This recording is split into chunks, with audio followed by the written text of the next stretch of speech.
So today we have with us Les Delaforce. Les, who are you? Hi guys, I'm Les Delaforce. I'm a Gumbaynggirr man from the mid-North Coast of New South Wales originally. So born in Kempsey and lived in Port Macquarie on the coastal town for most of my life, and came across over here to Perth around 12 years ago now.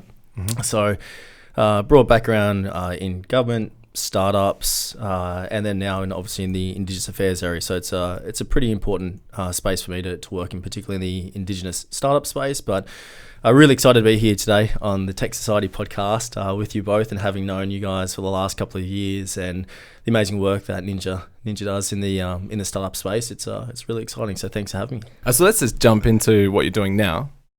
So you're at Minderoo now. What more can you tell us about your goings-ons at Minderoo, and perhaps give an introduction to what it is. For the like tiny percent of people who never heard of it. Yep, sure. Yeah. So Minderoo Foundation is the brainchild of Andrew and Nicola Forrest. We're a modern philanthropic organisation, and I've been there just over 12 months now, and the time's absolutely flown.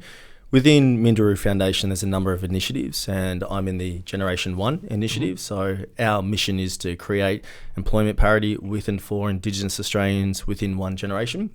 Wow. And the stream I lead is entrepreneurship, so Indigenous Entrepreneurship. So employment parity, meaning that the stats are the same? Yeah, with non-Indigenous Australians, yep. So where the challenge, I guess, for us is then creating employment opportunities for Aboriginal Australians, and we've seen COVID has disproportionately impacted Indigenous Australians, mm-hmm. more so than non-Indigenous. And there's a range of issues. We can probably go into stats and whatnot, but within the entrepreneurship stream, so there's employment and there's entrepreneurship.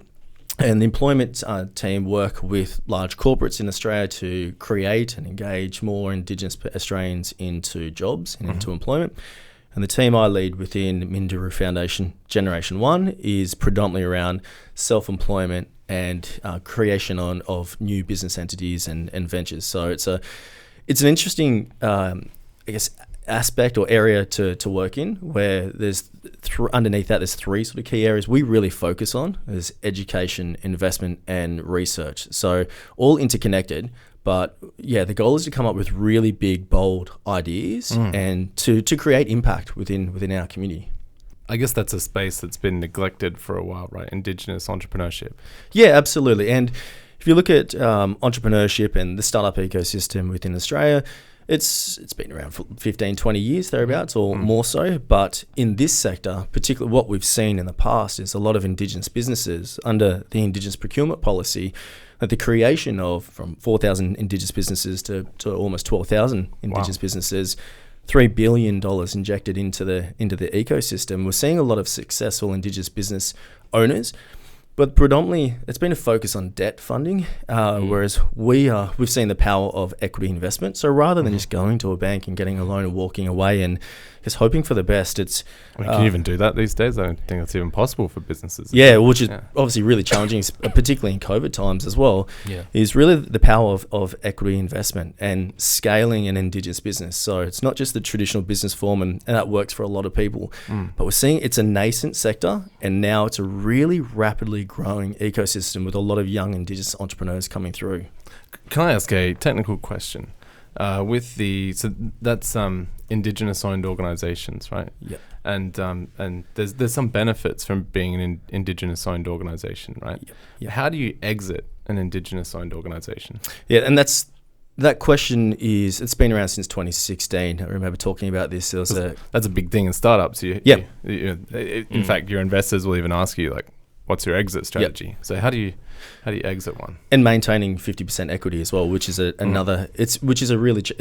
challenge. And we are going through the process in Gen 1 of trying to figure that out, because that happened with my previous startup as well, which is a really pertinent to the question for investors, as you said, about exiting or harvesting for those investors. And particularly, for an Indigenous business owner, you want to hold on to that business. The challenges and the barriers that Aboriginal people have faced throughout history from lack of intergenerational wealth, lack of networks, financial digital literacy.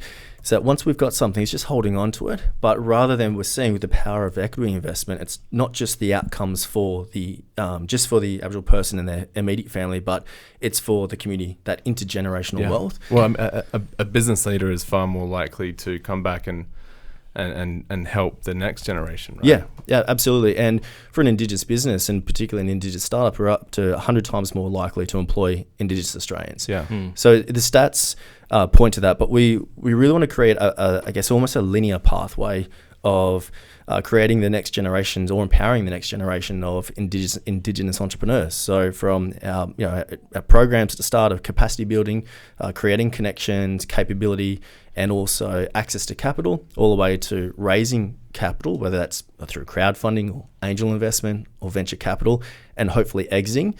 But going back to your question around an exit, it's a complex one because you've got to maintain that Indigenous registration is ideally 50%. So when you both know how the equity investment ecosystem works, when you give away equity through your business through raising capital, then ideally you're trying to maintain 50%, and getting to a stage whether it's Series A, B, or C, or exiting.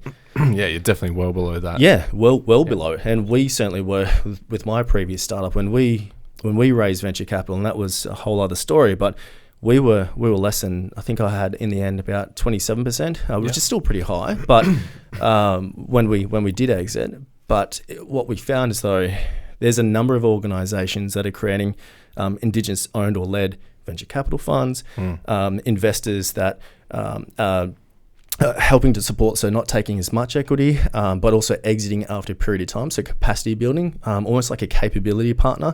But the Indigenous owner has preference shares as well, so the way it's structured can facilitate an exit as an Indigenous owned startup. Are exits actually culturally frowned upon as well?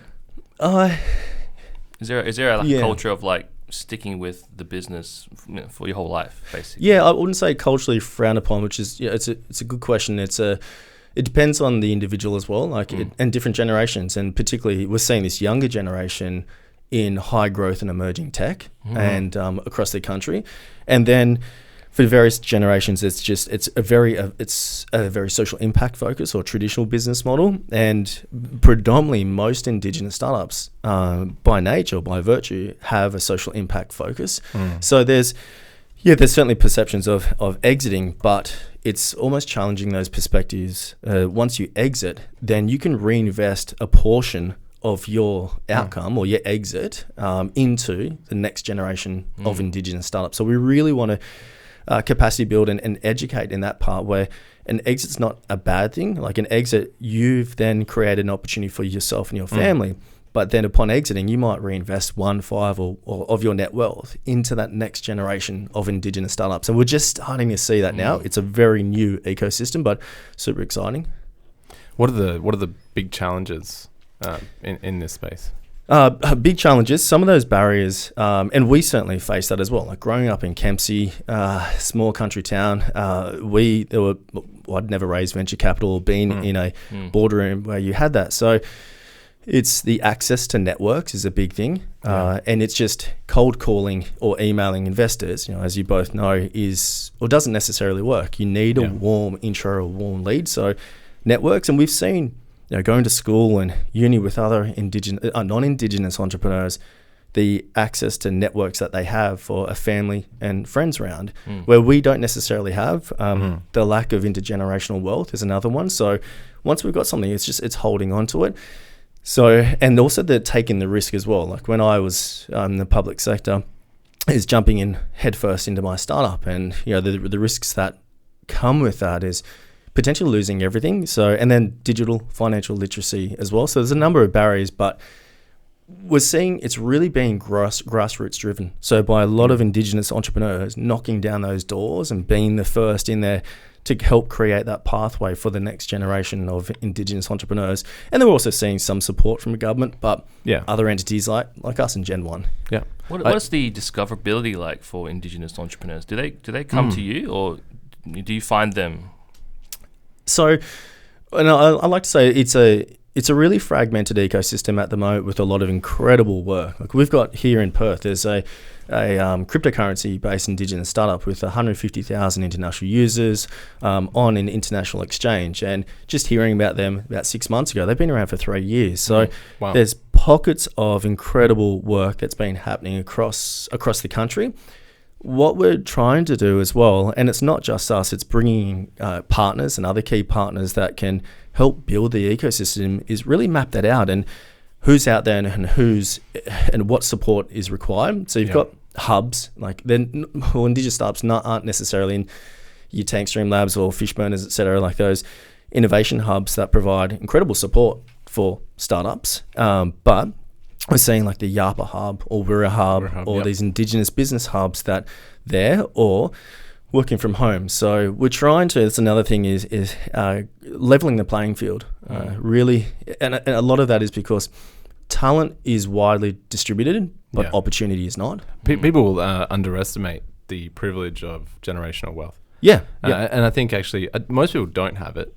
And they don't actually understand just how much easier it makes this space. We definitely see people who, in all honesty, if they didn't have rich parents, wouldn't be getting to the stages that they're at now. That they were able to start something without having to really prove it. And so people definitely underestimate that. 100%. And you, along with that is networks. Like just seeing the power of networks. And now, like after all these years, you can call upon some of those networks, whether it's venture capital, angel investors, and from my previous startup background is having no networks and going through that front door would never work, because a cold email on a cold call generally gets you nowhere. If they're receiving 500, 700, sometimes 1,000 decks a year, pitch decks, then it's a pretty slim chance to get through that front door. So what we try doing is finding back doors to getting to investors and creating relationships or speaking circuits, and then becoming that thought leader in a particular space so that they come to us. But certainly it's the power of networks and wealth is helps facilitate an easier transition into growing and scaling a startup. So how did you get into the startup space? Like, what was the point in your life where you're like, this is what I want to do? Obviously, no one thinks I want to be a startup, but when did you decide I'm going to be an entrepreneur? What was that moment? I think it was so. Growing up in Kempsey, New South Wales, it was it's an interesting town with a lot of challenges as well. We moved away to Port Macquarie, but it was my parents then, again, typical, like they come from nothing, but provided us with a lot of opportunity. My sister and I to spread our wings and believe in ourselves, and they were quite risk averse, and I was quite a risk taker. So getting into the public sector, so flying over here, no friends, no family, into Perth, and then getting into the public sector for about 8 years, it was seeing some of those, I guess, those challenges that individuals face getting into employment. So highly technical individuals were promoted, but people with the right values weren't necessarily being promoted. So how can we level that playing field and make that equal for all people? So a colleague and I... So what were you doing at this stage? Sorry. So working for the WA state government, a range of departments, predominantly in Indigenous affairs, policy and strategy, but also innovation in some of those government departments. And within innovation, it was really quite new in the public sector. It's not innovation as we're seeing now. There's some innovation theatre out there, which is challenging to see, but what we saw is true innovation. I thought, it was the 4-hour work week that got me into it. Tim Ferriss, all those years ago, typical answer. But it was a friend. My wife actually bought me a copy of the book, and I saw the title. I went, what a ridiculous title! And I was on a plane flying back to Port Macquarie, and I thought, I might as well read it, and that changed my outlook on life and business. So rather than waiting to 60, and always wanted to get into either politics or become a commissioner or a director general within the state government. However, then seeing that the years it would take, and then the politics obviously at play, just how do I create change outside of the sector for community? And that was throwing everything in, and for the first 12 months, building a digital platform that we could try and scale as a semi-automated platform in the HR tech space. And we had a few clients initially, some large mining companies that came on board. So it was a couple of us young guys competing with billion-dollar companies to get access to some of these contracts. And the interesting thing is that we never went down the path of the Indigenous procurement policy or other programs out there. We wanted to compete with everyone. So when you made this leap, to start your startup, were you self-bootstrapped? Did you manage to get seed investment? How did you get it off the ground? Yeah, that's so it was all bootstrapped. We initially took no funding, so I had a lot of long service leave from the public sector. And annual leave, so I accumulated all of that, and even our honeymoon, we didn't go on a honeymoon, it was honeymoon raising capital at the same time. However, so it got to a point where I went to this program called the Minderoo Masterclass by Melbourne Business School, and it's a hard process to get in because it's selecting. What is the masterclass? Sorry. Yeah, so it's effectively, if you think about it, almost like a mini MBA with key lecturers with business experiences as well, with up to 20 Indigenous business leaders across the country. So it's for Indigenous entrepreneurs? Yep, correct, yep. And it's been around for about 10, 11 years now, but it's... Sorry, what was it called again? The Minderoo Masterclass. Minderoo Masterclass, great. And just incredible. And what it did, it created that self-belief that you can do anything, but you've got a structure and foundation behind you. And this was your turning point? Yep, absolutely. Yep. So I for the second block, I flew across to Melbourne. It's obviously based in Melbourne Business School. And so I thought, I've got to take this opportunity. And investors were saying, we want to see skin in the game. So I remember flying back, resigning from the state government, and telling everyone in the room and the cohort that we had. And it was just such an incredible feeling when everyone started clapping, but the camaraderie with our mob is just so powerful that it was a really key moment. And but then getting back and telling my wife that I had resigned from the public sector, state government, and so there'll be no income for the next 12 months. So my wife was 6 months pregnant. Wow. So that was so you are a risk taker. Yeah, but it was also a lesson in diplomacy getting back. But certainly she's public sector as well, right? Yeah, she is. So she's been the backbone, certainly a massive supporter, and believed in me as well. I went, go for it, and 12 months no income, survived, fully bootstrapped ourselves. With a newborn. Yeah, with a newborn. No friends and family initial seed rounds, and we did that completely ourselves, and we grew, and eventually we did the angel circuit. So we were unsuccessful. So you saw some early success. Yep. And then you did angel circuit. Yep. And nothing. Yeah. So exactly. What was that like? What was your experience like? Was that with Perth Angels here? Yep. Perth Angels, Melbourne Angels. What was your experience like dealing with the Angels? It was so really positive. And even though we didn't raise any capital, it was the experience of what was missing in the business model. And because we had never done that before, I'd gone through raising capital, it was a learning experience for us. It also depends on the angel groups as well, whereas Brisbane at that time was very biotech focused. So we flew up to Brisbane and pitched, and unsuccessful. Melbourne was about 90 angels in the room. We found Perth Angels provided a lot of advice about what was missing in our business model, and I think back then it was definitely Greg Reeby, right? It would have been Greg's amazing. We've had him on the show. He's amazing. And a fantastic mentor. If you get him giving you advice, you should generally listen to it, right? Yeah, absolutely. That's part of the reason why we partnered with Greg and the Perth Angels at Generation 1, Minderoo Foundation, and all those years moving forward, even though we were unsuccessful raising an angel round, but it was the advice and the kick up the backside that we needed to be a lot more sophisticated, create a board, etc. And so we certainly there's some angels in what we found in the Melbourne Angels, really supportive, but check sizes were, when check sizes are 5 or 10K and you're negotiating with 10 to 20 angels and term sheets, it was quite hard and quite challenging. So that's crowdfunding. Yeah. It's not angel investment. Yeah. So it was, that was our experience. But it was Greg and Raf that provided us some really quality, constructive advice.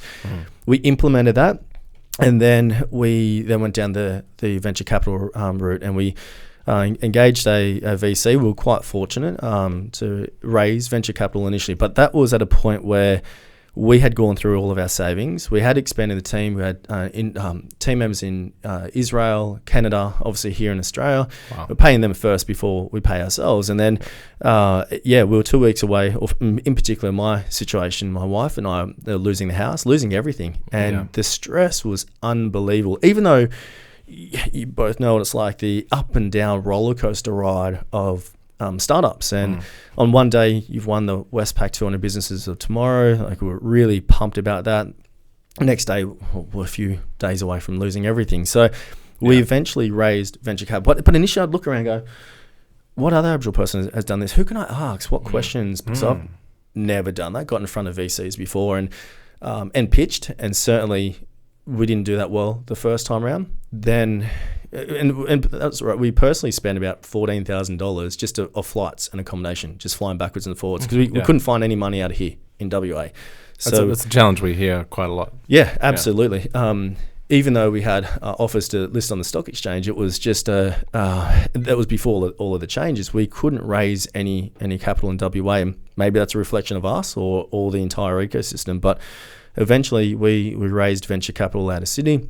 And at that time, we didn't realise, but one of the first Indigenous startups to raise venture capital, and that was that I guess then the trajectory of the success with. So you're the proof of concept then. Yeah, exactly. Yeah, cool. Proof of concept, and I think that was after completing that, and with the exit, we looked back and went, well, and personally, if that was just me and the challenges, the hell that you go through, but you learn so much about yourself and the confidence that it gives you then being in that room. You feel like you don't have many networks then, but you walk away with the programs we're running at Gen 1, calling on the likes of, making contact again with Rick Bakers and Blackbird and Airtree, just StartMate, just incredibly supportive. And they were like, even though they're, Blackbird's effectively the biggest VC in Australia and probably one of the most successful, the time we had, in particular certain VCs, the time we had with them was just unbelievable. And that was just for, coming from Kempsey with never going through an opportunity like that, to them being in front of all of these venture capitalists and very high net worths and then raising capital, it was a pretty proud moment. And then it's just like, well, how can we level the playing field? How can I help try and support the next generation of Indigenous entrepreneurs? Yeah. When you were dealing with these with the VC guys, did the fact that you're Indigenous play a part of that at all? Like, was it ever part of the conversation? Actually, that's a really good question, because it did in a negative way. Absolutely. It's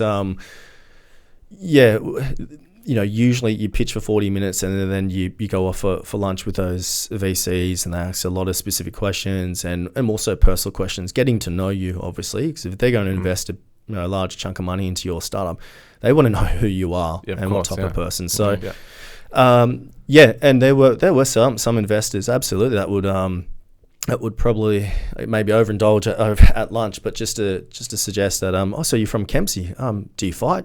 Do you steal cars? Jeez, no way. You're Indigenous, and people actually asked you that. Yeah, absolutely. Yeah, wow. Absolutely. So, I think we'll come in from the question before around generational wealth, and then I think it also comes with entitlement as well on that side. Yeah. So we approached it from rather than being an activist and just getting, even though it made me wild, absolutely ropeable, it's just approaching it more of an advocacy component around the education in a way, which so you reframed it in your mind that you now had an opportunity to educate a bigot. Yep. Yeah. Effectively. Exactly. And would you want them to be a part of your cap table? Fuck no. Yeah. Exactly. Yeah. Absolutely not. So, but it was interesting afterwards. Once explaining those barriers and challenges, people could go whatever. But it was that VC that walked around, came back afterwards and said, "Look, I'm really sorry. a lack of understanding about Indigenous culture. Yeah. I'm not going to invest in your startup, but if there's any support I can provide or networks, please give me a call. And afterwards, we built this good relationship. But yeah, certainly we've had questions like that. It's not surprising. I mean, as an ignorant white man, that is surprising to me. Yeah, it's surprising. I can't imagine the tactlessness to even ask especially someone in this day and age as well, and especially knowing you. I mean, it's a ridiculous. I'm angry now on your behalf. But I think for women it's even harder. Like to be in that room, it was all men. Every time we would go, it was all men, and that's an interesting. I don't know if it's more difficult for women. I'm not going to touch that, but there's plenty of women VC funds starting up. There's a lot of focus. We have had a lot of conversations on this podcast about how we need more women VC to understand, the female perspective and not just business that. opportunities. But if you're talking to a group of dudes, it's kind of intimidating, regardless. Yeah. I mean, it makes a lot of sense. But I'm not being sexist. It can be. It's just like it's already scary enough to pitch to VC, especially if your business is actually around women issues. It makes sense. If I'm building a femtech company around something to do with femtech, I want to pitch to women VCs. It makes a lot of sense. They understand the problem. And yet, you're the first person that I'm aware of that has said Indigenous VC groups. Like, why not? You made a point before that a lot of the Indigenous startups you're seeing are around, if not Indigenous issues, but then Indigenous ideas. It's around specific things that affect or are related to that culture, right? So you want to pitch that to Indigenous VCs. Yeah, 100%. And in that 5-year time frame from 2016-17, there's been this rapid growth on all of these even younger, almost like a Gen Z VC firms that are coming out, that are popping out, spinning out everywhere. Tractor Ventures over in Melbourne, but specific VC firms, whereas before it was concentrated in, and I think it was John Henderson actually from Airtree that summarized it really well in a AMA recently that Airtree did, and fascinating about you had to have a really significant exit, like whether it's a $10 million exit in startups or networks in venture capital to get into VC. So that's was always my goal we did that with my previous startup to break down some of those barriers. How could I try and get into that VC field? And we're starting to see, and being led by those larger VC firms like your Airtrees and Blackbird, StartMate, et cetera, that are breaking down those barriers. Then there's this grassroots approach with very much a bottom-up approach with a lot of individuals now creating almost syndicates and funds. And certainly what we're doing at Generation 1 is then empowering successful Indigenous business owners then with the capital to reinvest some of their net wealth into that next generation of Indigenous startups. So creating almost like that cycle approach that you're creating these new opportunities and these Indigenous angel investors across the country. Is there any interest from Indigenous groups who say earn mining royalties and things like that? Like, are they stepping into this field, or are they reticent? What's your experience there? And particularly, it depends on which group as well, which state, which location. And we here in WA have some of the biggest Indigenous businesses, whether that's coming from mining royalties, but predominantly it's through mining engineering technical services, METS businesses that are associated with mining. So we certainly have, WA certainly has the biggest Indigenous businesses across the country with a lot of capital that could be utilised into investing. So and we're seeing that with one of the programs, our Dream Venture Masterclass program that we ran as a pilot in Perth last year, some of WA's biggest and most successful Indigenous business owners then learning how to become, or creating a pathway to become a sophisticated investor under the legislation, and then imparting some of their capital to invest in some of these emerging, whether it's high growth and emerging tech startups or down the path of more traditional businesses. So I think it's on two fronts. You got this rapidly growing ecosystem for Indigenous startups coming through, and then you've also got Indigenous business owners that have done well. Have gone, how can we impart some of our dollars into that? And so we're just trying to create this connection point. Go back to your startup. What were the challenges you faced, both as an Indigenous, from an Indigenous perspective, and then just what are the startup challenges that you faced?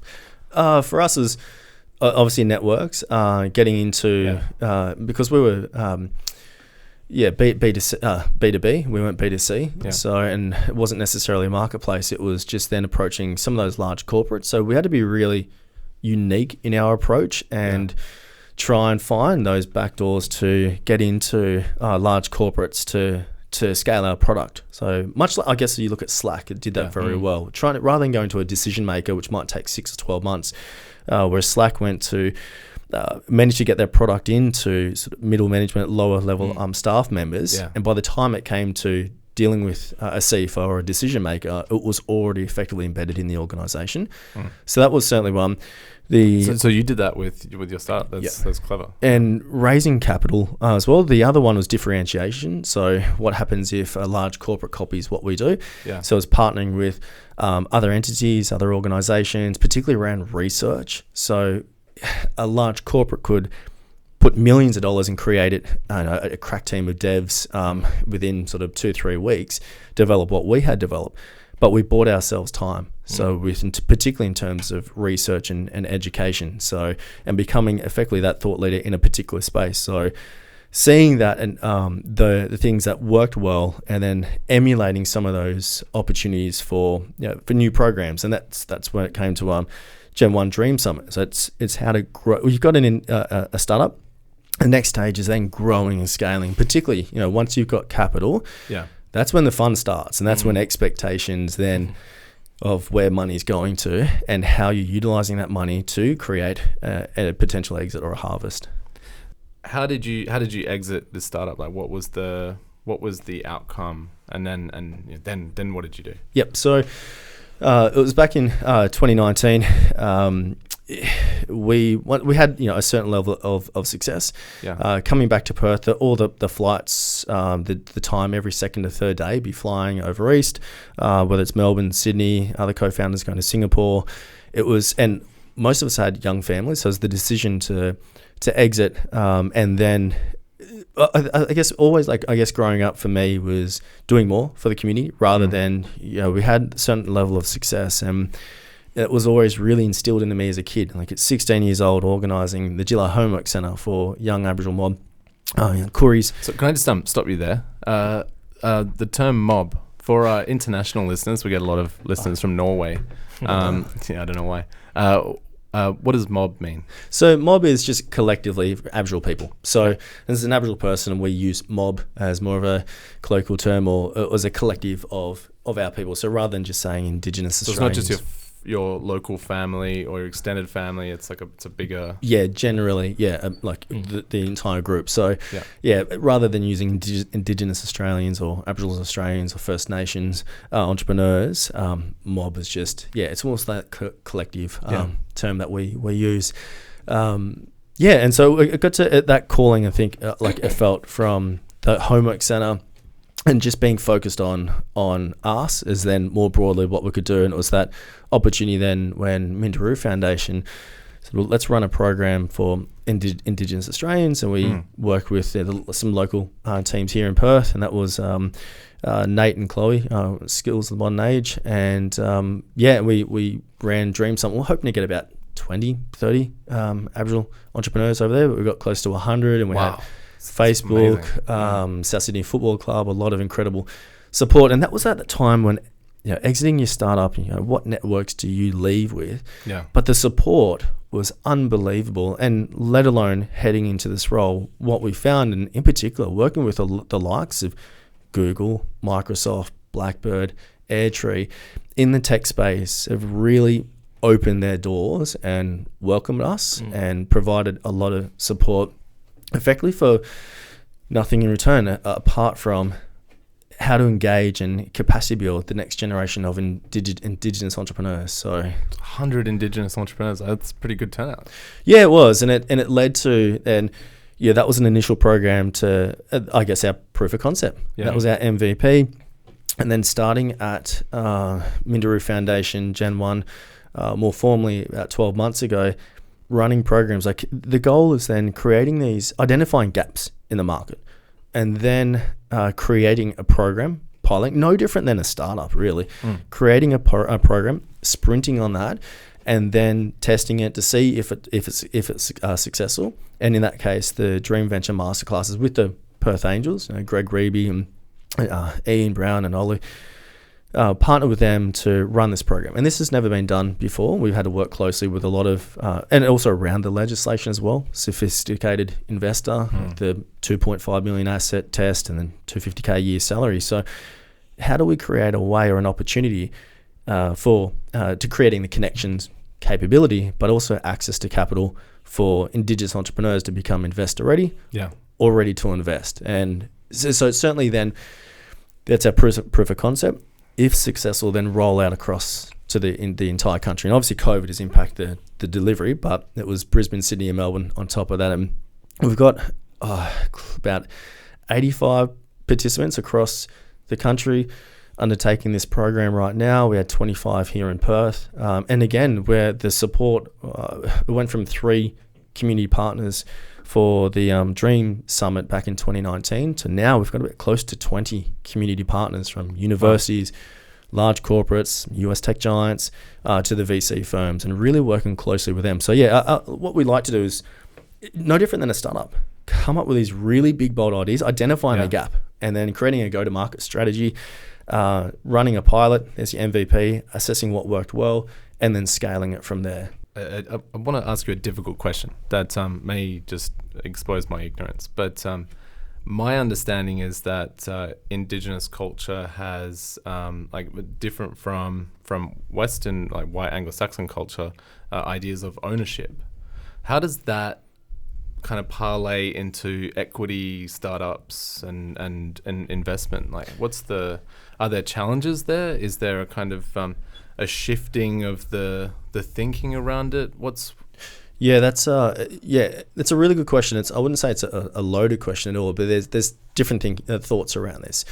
In particular, when you create a business, there's some Indigenous businesses go, well, I want to maintain 100% Indigenous ownership, and for debt funding, you can. You get a bank loan and you walk away, and that's it. But you get no support.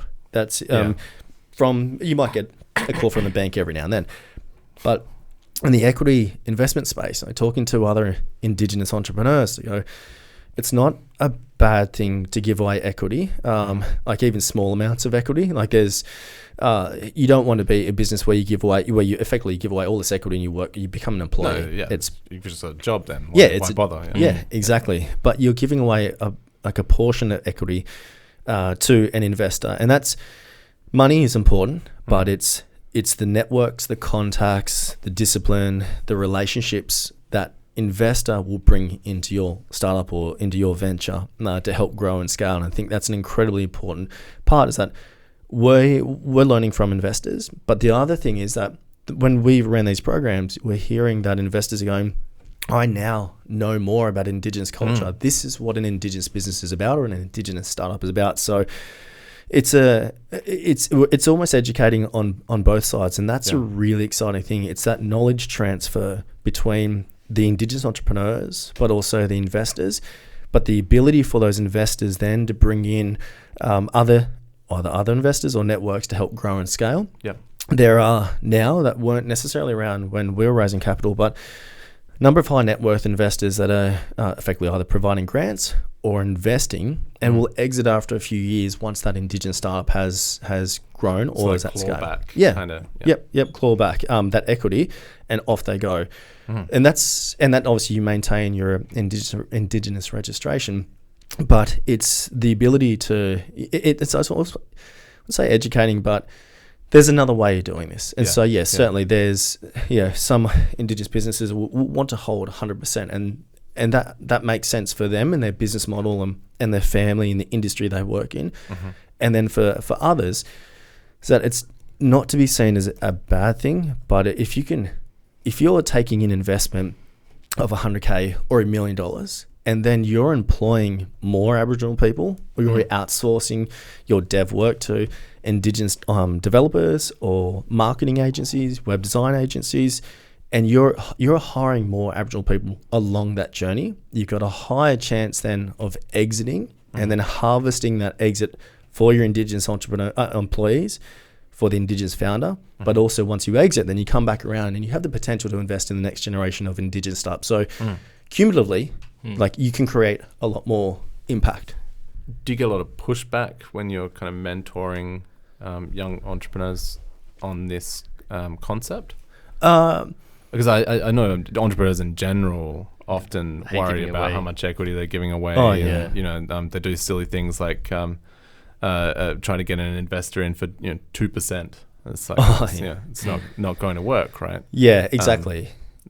It's the how big's your pizza, how big are the slices question. But and when you start off, a lot of entrepreneurs, it's their baby. Like they want to hold on to that equity, and we probably underestimate how much actual money they'll need to get to that next stage. Yeah, absolutely. And I remember our chair of our previous startup invited us to an event, and it was an invite-only event with a very large mining company, and they had given away 50% of equity to another very large mining company. So originally they were a junior explorer, and by doing so, that allowed them to go from, I think it was a $27 million market cap to a $960 million market cap, by giving away 50% to access a rail line. So the story that the CEO or former CEO told is that 5% of something is better than 100% of nothing. Absolutely, so not suggesting to go all the way down to 5%. Well, no, as we said before, then you're an employee. Why bother? Blah blah blah. But giving away 50%, maintaining 50%, like that's and then becoming a almost $1 billion company. That's market cap company. That absolutely, and then the change that facilitated within the and that was a non-Indigenous mining company. But then, so that was a good learning lesson for us to go, well, rather than try and screw investors and investors trying to screw you, it's finding that right balance where you've created valuation based on a number of metrics, and I think that's what the Perth Angels did well with us initially. What is your valuation that's fair for everyone without giving away too much equity? And then you're a partner, you're a partnership, and that's not going to happen overnight. You're not going to meet an investor at an angel investing pitch night and then receive funding the next day, away you go. You want to build that relationship, know who they are as an individual as well, and what value they can provide, not just the capital. And that allows the ability as you're creating a team. And we're seeing younger Indigenous entrepreneurs seeing that, and I guess because it's more of a digitally focused market as well, seeing 60% of our mob are under 25 was, and we're a really digitally connected people. Wait, sorry, what was that statistic? So 60% of our mob used to be under 30, but now it's under 25 years of age. Wow. So it's a growing demographic, but we're more of a consumer of technology rather than a creator, and we need to shift to becoming a creator of technology. But this is where we're seeing the likes of a lot of young people now, seeing the likes of your Googles and Microsofts as that place to work at, and particularly those digital roles, and especially when 40% of all the jobs will be automated within the next 10 years, it's a really critical time now for Aboriginal entrepreneurs to access this ecosystem around Indigenous startups and entrepreneurship. We're at a really critical juncture now to create parity within ourselves. Obviously, large corporate within Gen 1 is a focus in the employment team, but within entrepreneurship, it's then the ability to create your own business and your own venture, scale, hire more Aboriginal people, and then hopefully exit. It's and using these digital tools. And I think one example with our masterclass, majority of applications. So COVID's really impacted a lot of businesses, but of course, disproportionately Indigenous businesses for a variety of reasons. The majority of applications we saw was around shifting from a bricks and mortar shopfront to a digital focus. So adding an e-commerce site or Shopify and shifting and really focusing on digital and effectively going from a traditional business to a startup. And that's really exciting to see. And then they must be totally new to the space. It must be terrifying. Oh, absolutely. Like how to create a tech startup. Like I came from the public sector. There was we certainly didn't use any of that technology within the public sector, and it wasn't needed. But it can be quite daunting when you're talking about buzzwords, design thinking, etc., but also the technical aspects of raising capital, term sheets, convertible notes, valuations, due diligence, exits, and it's quite a scary approach if you don't have experience. And certainly we, as I was saying before, we made a lot of, my startup made a lot of mistakes, but it was our tenacity that we were successful in the end, and particularly raising venture capital. And now you're positioned to help future Indigenous entrepreneurs not make the same mistakes. Yeah, absolutely. In fact, all entrepreneurs. I know that a lot of people think of you as their mentor. So. Oh, cheers, mate. Yeah, absolutely. Whether it's Indigenous or non-Indigenous, and and just trying to impart some of that knowledge that we had or we experienced, and that's just not just at Gen 1, but some of the stuff we're doing at Startup WA. We have these events coming up, women, female founder events, regional events, and Indigenous events. So trying to capture the ecosystem and what are some of those barriers out there and those challenges, and how we can support that next generation, and particularly here in WA. Obviously, Startup WA is a WA focus, but where do we doing our heavy lifting in WA within the startup ecosystem? You look at Sydney or Melbourne, even Brisbane, big behemoth cities with a lot of capital behind them. It's trying to spread our wings a little bit. Yeah, although the capital is here, it is here. Yeah, there's a lot of money here. You look at mining exploration companies, and it's there's a lot of money that goes into that, and hopefully if we can. This ecosystem can access some of those dollars in startups to grow and scale, and we can create similar opportunities as mining has done. Cool. Okay, so we always ask our guests the same question at the end of every interview. It's a whimsical question. So you are the rock star of Indigenous entrepreneurship. Absolutely. No, I don't know. So this is an important question. I don't know how into UFC and or wrestling you are, but when the fighters come out and the lights go down, the smoke machine starts, their song plays, and it introduces their character to the audience, especially in wrestling, and sets the tone. So what is Les Delaforce's intro song? Oh, far out. So I've booked you for a keynote, and I've asked you, what song do you want me to play as you come out on stage? Well, I'm a massive boxing fan, so cool. The connection between UFC and boxing, and having formerly sparred and trained, with a good mate of mine in New South Wales in the special squads in New South Wales Police.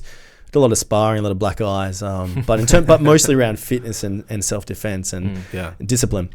The song, boxing, but if it was coming out to, and I'm a massive metalhead, so that's probably one thing most people go, really? You're into heavy metal? Cool. So probably, metal band. I don't want to go like a typical Metallica or something, but it'd probably be Pantera, and the song would be A New Level, and that's, and that's just thinking off the top of my head. There's so many songs, but A New Level, so...